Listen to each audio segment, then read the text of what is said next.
राधे राधे, जय श्रीमन नारायण, हरे कृष्णा। कैसे हैं आप लोग? आशा करती हूँ कि आप अच्छे होंगे, स्वस्थ होंगे, मस्त होंगे। तो चलिए इसी के साथ वीडियो शुरू करते हैं। और मैं आज आपको मोहिनी एकादशी की कथा सुनाऊंगी। धर्मराज युधिष्ठिर कहने लगे कि हे कृष्ण, बैसाख मास की शुक्ल पक्ष की एकादशी का क्या नाम है तथा उसकी कथा क्या है, इस व्रत की क्या विधि है, यह सब विस्तार पूर्वक मुझसे कहिए। श्री कृष्ण कहने लगे, हे धर्मराज, मैं आपसे एक कथा कहता हूँ जिसे महर्षि वशिष्ठ जी ने श्री रामचंद्र जी से कही थी।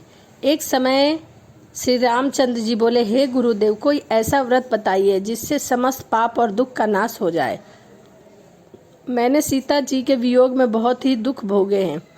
महर्षि वशिष्ठ जी बोले, हे राम, आपने अति सुंदर प्रश्न पूछा है। आपकी बुद्धि अत्यंत शुद्ध और पवित्र है। यद्यपि आपका नाम स्मरण करने से ही मनुष्य शुद्ध हो जाता है, तो लोकहित में यह प्रश्न अच्छा है। बैसाख मास में जो एकादशी आती है उसका नाम मोहिनी एकादशी है।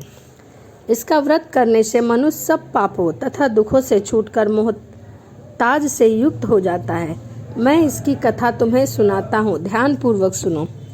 सरस्वती नदी के तट पर भद्रावती नाम की एक नगरी में धुतिमान नामक चंद्रवंशी राजा राज्य किया करता था।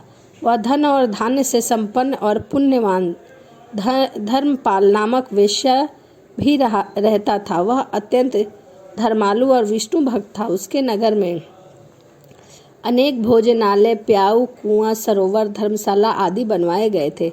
सड़कों पर आम, जामुन, नीम आदि के अनेक वृक्ष भी लगवाए गए थे।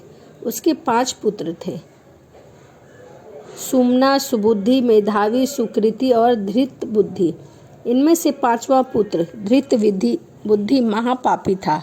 वह पितर आदि को नहीं मानता था और वेश्या दुराचारी मनुष्य की संगति में रहा करता था। जुआ खेलता और पर स्त्री के साथ भोग विलास किया करता था।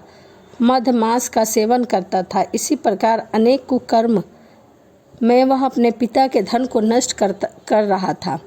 इन्हीं कारणों से त्रस्त होकर पिता ने उसे घर से बाहर निकाल दिया। घर से बाहर निकालने के बाद वह अपने गहने कपड़े बेचकर अपना निर्वाह करने लगा। जब सब कुछ नष्ट हो गया तो वेश्या और दुराचारी साथियों ने उसका भी साथ छोड़ दिया। अब वह भूख और प्यास से अति दुखी रहने लगा। उसका कोई सहारा न दिखा।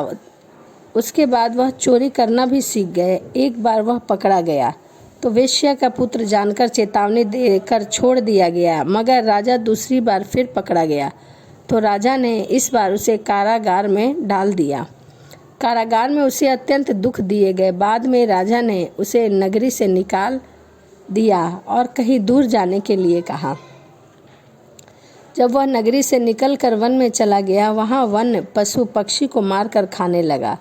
कुछ समय पश्चात वह बहेलिया बन गया और धनुष बाण लेकर पशु पक्षी को मार मार कर खाने लगा। एक दिन भूख और प्यास से व्याकुल व्यथित होकर वह खाने की तलाश में इधर उधर घूम रहा था। तभी वह कौंडिन्य ऋषि के आश्रम में पहुंच गया। उस समय बैसाख मास था और ऋषि गंगा स्नान करके आ रहे थे। उनके भीगे वस्त्रों के छींटे उस पर पड़ी तो उसकी बुद्धि कुछ ठीक हो गई। वह कौंडिन्य मुनि से हाथ जोड़कर कहने लगी कि हे मुनि, मैंने अपने जीवन में बहुत से पाप किए हैं। आप इन पापों से छूटने का कोई साधारण और बिना धन का उपाय बताइए। उसने दीन वचन सुनकर मुनि ने प्रसन्न होकर कहा कि तुम बैसाख शुक्ल की मोहिनी नामक एकादशी का व्रत करो, इससे समस्त पाप नष्ट हो जाएंगे। मुनि के ऐसे वचन सुनकर वह अत्यंत प्रसन्न हुआ और उसके द्वारा बताई गई विधि से उन्होंने मोहिनी एकादशी का व्रत किया। हे राम, इस व्रत के प्रभाव से उसके सभी पाप नष्ट हो गए। अतः वह गरुड़ पर बैठकर विष्णु लोक को गया। इस व्रत के मोह आदि सब नष्ट हो जाते हैं। संसार में इस व्रत से श्रेष्ठ कोई व्रत नहीं है। इसके महात्म को पढ़ने से अथवा सुनने से तथा दूसरे को सुनाने से 1000 गौदान का फल प्राप्त होता है। तो हे राम, यह एकादशी की व्रत की कथा थी। तो यह मोहिनी एकादशी के व्रत की कथा थी।